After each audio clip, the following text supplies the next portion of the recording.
माटी मारे लोग, हमारी माटी मारे लोग। नमस्कार, स्वागत है आप सबका म्हारी माटी म्हारे लोग में।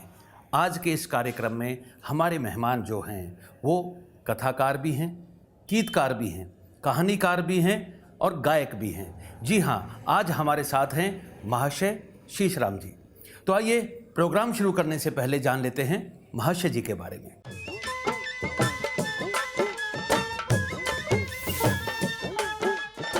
प्रसिद्ध गीतकार श्री शीशराम जी का जन्म 5 जनवरी 1948 को हरियाणा के भिवानी जिले के लोहारू कस्बे में हुआ। गीत और नाट्य लेखन की प्रतिभा के धनी शीशराम जी ने 19 जुलाई 1973 को हरियाणा लोक संपर्क विभाग में बतौर ड्रामा इंस्पेक्टर नौकरी की शुरुआत की और लगभग 33 वर्ष तक विभाग को सेवाएं प्रदान करने के पश्चात 31 जनवरी 2006 को सरकारी नौकरी से रिटायर हुए। इस लंबी कला यात्रा के दौरान उन्होंने अनेकों गीत, नाटक और कविताओं का लेखन किया, जो न केवल युवा कलाकारों के लिए प्रेरणादायक हैं, बल्कि शोधार्थियों के लिए शोध की उचित विषय वस्तु भी है। सर, स्वागत है आपका। सर, आपको लिखने का शौक रहा है? हाँ जी। तो ये शौक कब शुरू हुआ? ये विद्यार्थी जीवन में शुरू हो गया था जी। पहला वो कोई गीत जो आपको याद हो, जो आपका गीत नोटिस हुआ, जिससे एक पहचान बनी कि शीशराम जी गीत लिखते हैं, वो पहला कोई गीत आपको याद? सब तो बुरी शराब जगत में हाथ बिगन के लावना, घर कुणबे की इज्जत जा से बिता लो बसावना। ये गीत आपने कितनी उम्र में लिखा था? 24 साल की हुई। तो 24 साल में मतलब आपने इतना ज्ञान अर्जित कर लिया था कि आप समाज को शिक्षा दे रहे थे उस टाइम, और इतने अच्छे शब्दों में दे रहे थे। हाँ। तो ये गीत का आप मानते हैं कि इसका कुछ असर हुआ? हाँ जी, वो सर सारे जिलों में गाया जाता है फिलहाल ही, मेरे रिटायरमेंट के बाद भी। मतलब 1973 में जो लिखा था, हाँ वो आज तक विभाग में कहीं ना कहीं प्रयोग हो रहा है। तो ये एक तरह से आपका एक गीतकार के नाते एक समाज में एक अच्छा कंट्रीब्यूशन है कि आपने एक ऐसा सुधार वाला जो गीत लिखा जिससे एक अच्छा संदेश जाता है। तो इस तरीके के ये जो सुधार के गीत होते हैं, ये समाज में एक सरोकार के जो गीत होते हैं, कोई और गीत जो आप हमसे शेयर करना चाहें? वीर बहादुर तगड़ा हिंदुस्तान का, हौसले का ठिकाना ला के छोड़ा पाकिस्तान का। ये पुलवामा हमने लिखा था मैंने। तो ये अभी जो कुछ समय पहले जो पुलवामा की बात हुई थी, उस वक्त आपने ये देशभक्ति का गीत लिखा। आपकी शैलियाँ बहुत रही हैं, आपके शायद सेगमेंट भी काफ़ी सारे रहे हैं कि कहीं आपने प्रेरक गीत लिखे हैं, कहीं राष्ट्रभक्ति के गीत लिखे हैं, ऐसे ही हास्य रस में। अच्छा, हास्य रस का कोई गीत बताइए। भगवान किसे न देना फूट लुगाई। अच्छा, ये दौड़ का भजन। अच्छा, तो आपने कुछ खास हरियाणा की शख्सियतों पे गीत लिखे हैं। ऐसे ही आपने सर छोटूराम जी पर भी एक गीत लिखा है। क्या लाइन थी उसकी? देश भगत मर्दाना था बड़ी ऊंची शान का, सर छोटूराम मसीहा था मजदूर किसान का। वाह। और बंसीलाल जी पर भी सुना आपने कुछ गीत लिखे थे? हाँ, बंसीलाल जी पर बहुत लिखे। तो वो कोई गीत हमसे शेयर करिए। जानो आए राम अयोध्या में वह घड़ी दिखाई दे, दर्शन की अभिलाषी जनता खड़ी दिखाई दे। वाह। तो सीधा आपने कंपैरिजन उस राम की वापसी से जोड़ के किया। हाँ जी। ये वही दौर था जब एक गीतकार और भी थे, गायक भी थे, चौधरी हरध्यान सिंह जी। तो आप आई थिंक दोनों समकालीन रहे हैं कुछ समय के लिए। आप लोगों ने लिखा, और खासकर वो उनकी भी पहचान थी कि बंसीलाल जी के ऊपर वो गीत लिखते थे, उनके कामों पर। हाँ, लिखते थे, गाते थे, फिर मैं यहाँ इशारा है बस, फिर मैं संभाल ली बस। ओके, बहुत बढ़िया।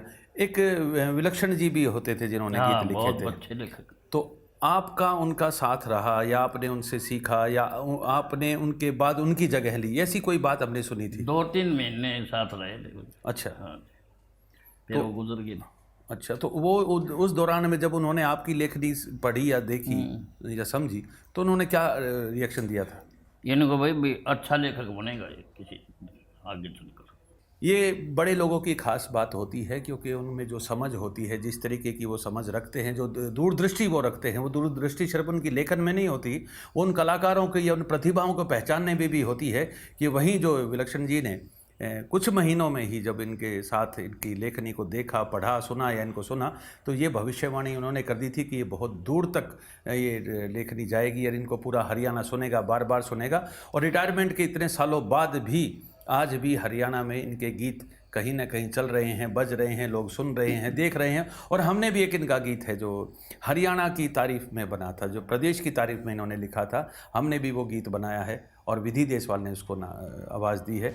हर का देश मेरा हरियाणा। हर का देश मेरा हरियाणा, दूध दही माखन का खाना, रणा सणा सादा बाना, जाने दुनिया सारी रे, हेरे रे रे रे, हेरे रे रे रे, जाने दुनिया सारी रे।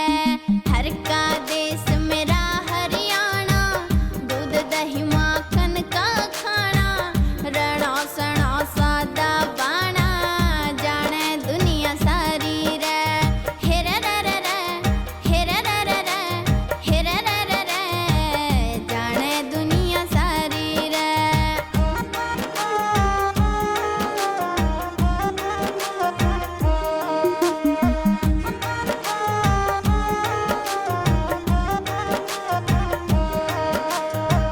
वेद शास्त्र चार बने अरे, आदि ग्रंथ पुराणे अड़े, आदि मानव की सभ्यता का होया देख निर्माण अड़े। ऋषि मुनियों गीता गीते, बहुत गणे विद्वान अड़े, चक्रवर्ती राज करे थे, राजा थे गुणवान अड़े। सूरवीर योद्धा बलकारी, ज्ञानी ध्यानी और ब्रह्मचारी, सवरदानी धरती मारी, जाने दुनिया सारी रे, हेरे रे रे रे, हेरे रे रे रे, हेरे रे रे रे, जाने दुनिया सारी रे। तो आपने जो अलग अलग सेगमेंट के लिए गीत लिखे हैं सर, तो कन्या भ्रूण हत्या पे भी आपने गीत लिखा है, हाँ। तो उसका कोई गीत आप शेयर करना चाहें? भ्रूण हत्या कलंक देश पे मत इसे अत्याचार करो, फर्क नहीं लड़का लड़की में एक समान व्यवहार करो। ये जो आपका दौर रहा है कि आपने इस तरह के प्रचार गीत लिखे हैं, जो भ्रूण हत्या की एक समस्या पूरे भारत में है वैसे तो, और लेकिन हरियाणा में भी काफ़ी कहा जाता है। आपको लगता है कि आज अगर हम समय देखें, लोगों की सोच में कुछ बदलाव आया है? बदलाव तो आया है, फिर चोरी छुपा हो रहा है। अच्छा, हाँ। तो जो जिस तरीके के गीतों की भावना लोगों तक पहुंचनी चाहिए थी, वो उसका कारण कम पहुंचने का कारण रहा है, या लोग इतनी मोटी खाल के हैं कि उनको समझ में फिर भी नहीं आ रहा है? समझ में आ रहा है, समझना नहीं चाहते। अच्छा, कहीं से कुछ मिल जाए, ऐसा हो जाए, कुछ हो जाए, गोल मोड़ कर वो रोज़ाना अखबारों में आता है, वो अस्पताल को पकड़े है, जो भ्रूण हत्या वाले को पकड़े है, अखबार में लगभग रोज़ाना। ये एक कलाकार का दर्द है कि इतनी अच्छी बातें, इतने अच्छे भाव में समझाने के बाद भी, बार बार प्रचारित करने के बाद भी लोग इस मर्म को नहीं समझ पा रहे कि वो अपनी बेटियों को कोख में ही ख़त्म कर रहे हैं। आज भी कर रहे हैं, किसी न किसी रूप में घटनाएं घट रही हैं। मैं समझता हूं कि इन बातों को समझना चाहिए। ये कोई कारण है क्योंकि उसमें हम एक सुंदर समाज महिलाओं के लिए, लड़कियों के लिए बनाना पड़ेगा, क्योंकि इसके बहुत सारे कारण हैं। लोग समझते हैं अगर बेटी होगी तो उसके साथ ऐसा हो सकता है, वैसा हो सकता है। और ख़ासकर मीडिया वाले भाइयों के लिए भी एक संज्ञान लेने की बात है कि मीडिया वाले खासतौर से महिलाओं के प्रति अपराध की नेगेटिविटी को इतना ज़्यादा हाईलाइट करते हैं, बढ़ा चढ़ा के करते हैं। शायद बहुत सारे लोग तो अपने टीआरपी के खेल के लिए भी करते हैं। उससे जो एक नकारात्मक माहौल बनता है वो भी कन्या भ्रूण हत्याओं के लिए जिम्मेदार बनता है, क्योंकि जो माँ बाप हैं उसमें उनमें एक भयग्रस्त स्थिति होती है कि कभी अगर हमारी बच्ची हुई तो शायद वो भी कभी ऐसा शिकार ना हो जाए। तो इन सब बातों का असल जो मीनिंग है वो यही है कि जिस तरीके के गीत इन्होंने लिखे हैं या जिस तरीके की भावना ये कह रहे हैं, उसको समझते हुए भ्रूण हत्या वाले जो इश्यू से दूर रहा जाए और इन बेटियों को भी ये मौका दिया जाए, क्योंकि हमारे हरियाणा की बेटियां आजकल हर तरफ परचम लहरा रही हैं। हरियाणा का नहीं, पूरे भारत का भी मान बढ़ा रही है। सर, आपने हरियाणवी फिल्मों के लिए भी गीत लिखे? हाँ जी। और आपने पनघट फिल्म का भी गीत लिखा? हाँ, लिखा था। वो गीत की इंस्पिरेशन कैसे आई थी? वो तो ऐसा है जी, मैं तो लिखा था, वो जिसके लिए लिखा था उससे गवाया भी नहीं गया। तो आपने किसके लिए लिखा था? उमेश जी के लिए। उमेश वर्मा जी के हाँ लिए। जी। और शायद गाया था वो त्रिलोकी वर्मा जी ने। हाँ, उमेश के मामा जी ने। ओहो, ये तो कहीं ना कहीं कलाकार के साथ अन्याय हो गया। हाँ, उस गाने में फिर और गाने लिखवाना सिखा दिया मेरे को। तो ये गीत कौन सा था जो ऐसा हुआ जिसके साथ? मेरे खेत की मैंड पे तू चल थी, कड़ा थी, तेरा लाल चुनर लहरा रहा था, मैं खड़ा रेत में तना आवाज़ लगा रहा था, डट जा गोरी मेरी चांद से गोरी।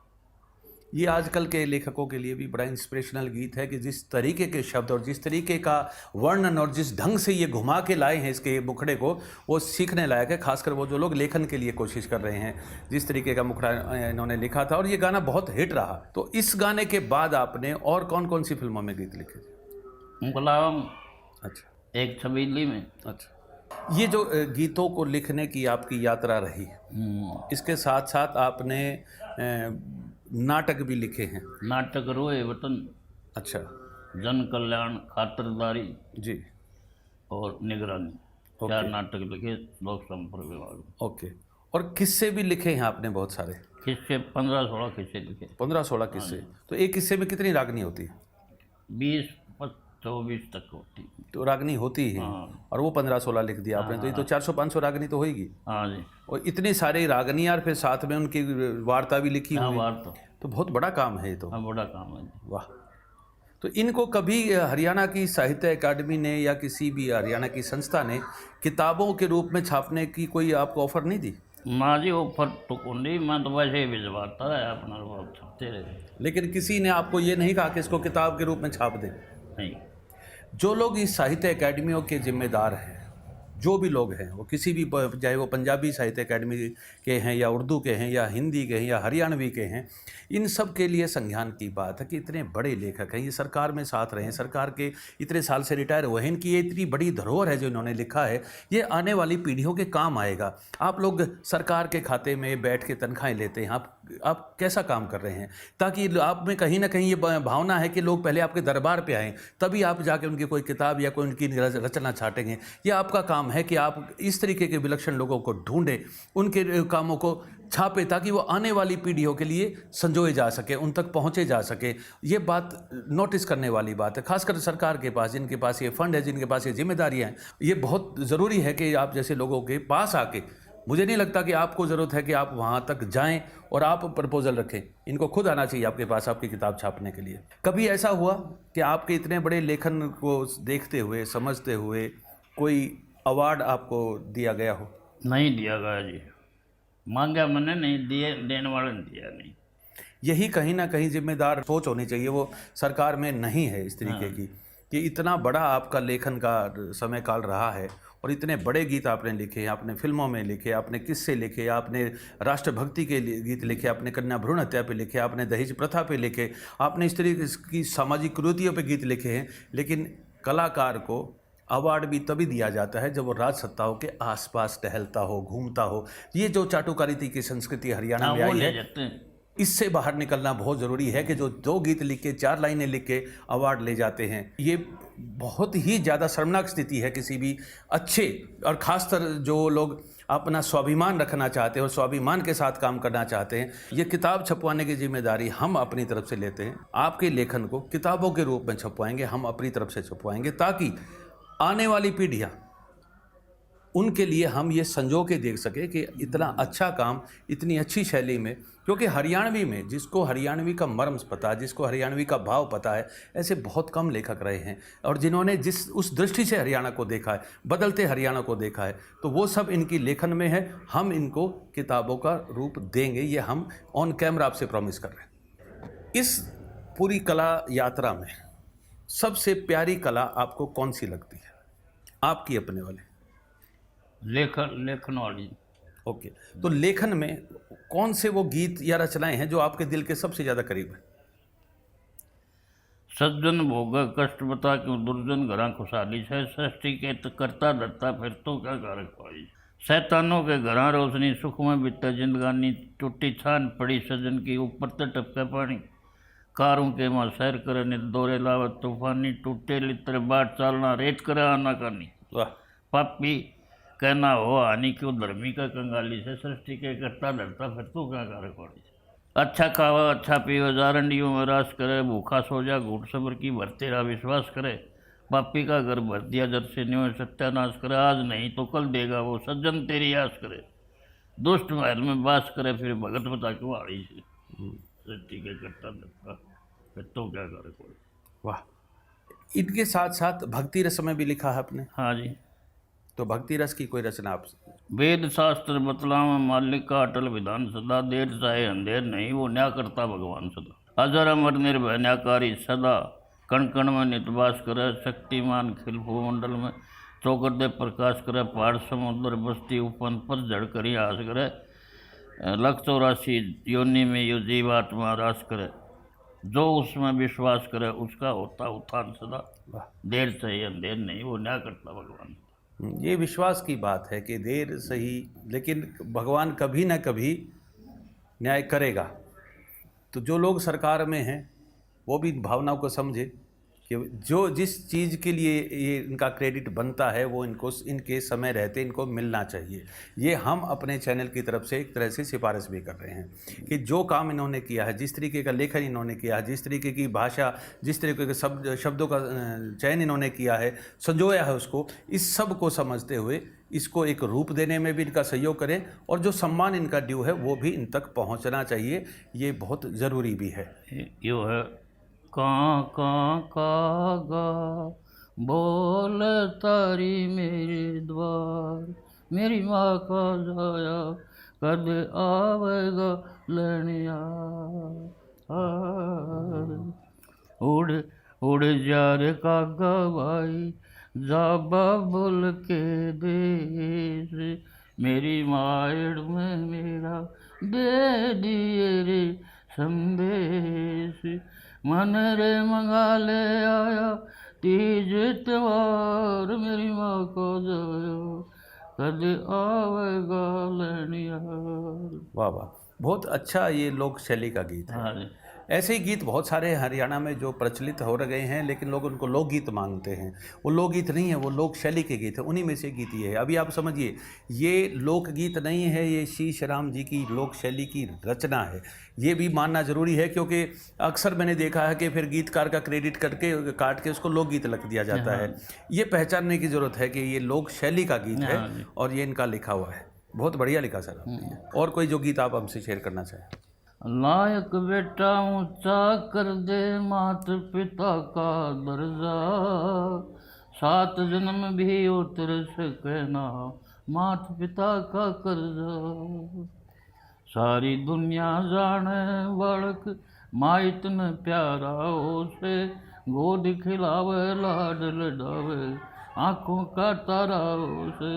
पाल पोष के बड़ा कर्ण का सिर बोझा भारा उसे, बड़ा होकर टहल करेगा दिल में सा न्यारा उसे। सेवा का फल मीठा उसे, बिगड़ी बात समझ जा, 7 जन्म भी उतर सके ना माता पिता का कर्जा। जितनी अच्छी शब्द हैं आपने उतनी अच्छी तर्ज भी बना रखी है इसकी। रागनी में भी आपने लेखन किया है, जो रागनी की फॉर्म में है। तो कथा में रागनियाँ हैं और क्या है? हाँ, तो वो उनमें से कोई खास रागनी आप बताना चाहें? उठ ले सवेरा हो गया माँ के जाए वीर, कद का जगाऊं पर तोरे बोलता नहीं। जिसकी चढ़ के हवा उतर जा, बिफता चौगर दे के फिर जा।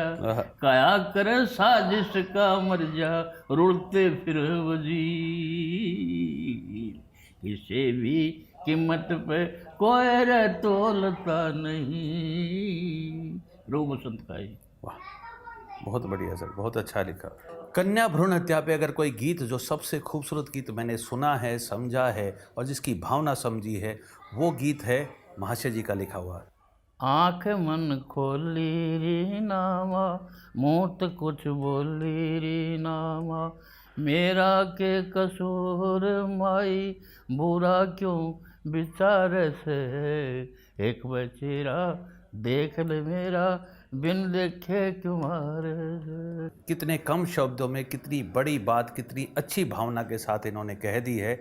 इस मर्म को लोग समझें, जनता समझे और वो लोग भी समझें जिन्होंने कन्या भ्रूण हत्या को एक इशू बना के एक राजनीतिक कैंपेन भी चला रखा है। क्योंकि ऐसा गीत मुझे लगता है कि सिर्फ हरियाणा नहीं, पूरे भारत भर में लोगों के मर्म को जगाने में काम आएगा। तो मुझे लगता है अगर ऐसी कोशिशों से अगर 2 बेटियों की जान भी बचती है तो वो भी हमारे लिए एक बड़ा पुण्य का काम होगा। सर, आपने बहुत सारे मंच पे परफॉर्म किया है, अक्सर हरियाणवी ऑडियंस आपके सामने होती होगी क्योंकि आपने ज़्यादातर हरियाणवी में लिखा है। कभी ऐसा मौका हुआ जब सामने ऑडियंस हरियाणवी कम थी, एक ऐसी परिस्थिति में ऐसी कोई घटना अगर आपको याद हो तो? एक बार वो जो चोरमार गुरुद्वारा है जीटी रोड पे, इस पे नेशनल हाईवे सरसा से आगे, तो वहाँ मेरी ड्यूटी DPR लगा दी भाई पंजाबी तनाव को नहीं वहाँ के गाँव। तो फतेह सिंह जोरावर को जो सर हिंद की दीवार में जब छिड़वाया जा रहा था उस समय के मेरे 5 गीतों की कथा आती छोटी। अच्छा। वह गाड़ी में अच्छा। तो सबको बोलने को दे सरदार के और न्यू वर्षन नोट न्यू मेज पर DPR बैठे बैठे ने देखा न्यू तो वाक्य में भाई बड़ा वजनी है तू, हर चीज़ का मसाला तेरे याद है। आपसे मिलकर जो आपकी रचना को समझा है, आपकी किताब को और आपकी डायरी को ख़ास तौर से जो समझा है, आपके लेखन को समझा है, तो ये बात हम भी कह सकते हैं भाई आपके बराबर का कलाकार कोई है नहीं अभी आसपास में।